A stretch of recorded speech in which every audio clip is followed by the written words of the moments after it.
Do you believe in self-correction? I ask as a student of philosophy, and despite the following, the original question is rhetorical. Although your first answer may be absolutely or not, the belief that multiple people telling us the same thing repetitively should inspire some internal change. However, far too often I see the opposite when constructive criticism is given, or, should I say, what is taken as destructive criticism is more likely to be true. As we determine what works on a biased sliding scale, wondering if correcting the action will give the most beneficial result, or if I deem the storyline not to be in need of rectification, then that is what I will do. However, multiple factors rise like the serpentine tendrils of Medusa's hair from Greek folklore. We are frozen like stone at the thought that our way is not the best. Thinking we know best has us planted.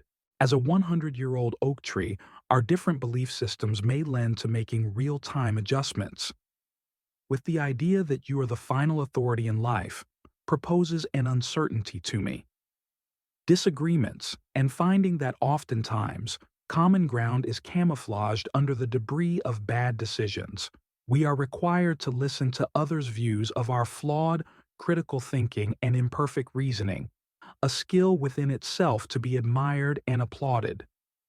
When the natural disposition as things get hard is to run or return to our predisposed sensibilities about the give in between the yin and yang of the moment, especially in light of the fact that we are not fully in charge of our happiness.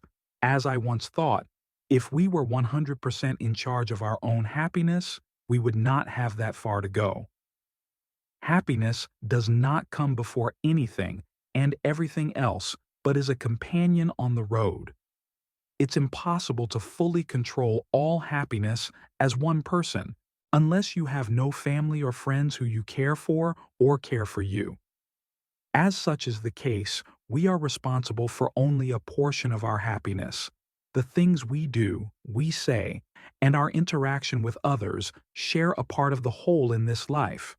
But those things are a part of the overall effect that we cause as we do and say things every day, negatively or positively, influencing those we care about. Seeing hearts soften or become callous lined up with the last meeting we had where uncomfortable expressions were exchanged, with only a sprinkle of remorse, seasoning the main topic of discourse, hard as it may be to admit. But we must recognize the parts of ourselves that need transformation permanently. Even as we are told that we are loved and we tell others we care, or we see the good things happening to others, we feel fortunate that the elegant way dignity is maintained occurs in spite of all the disruptions that life puts you through.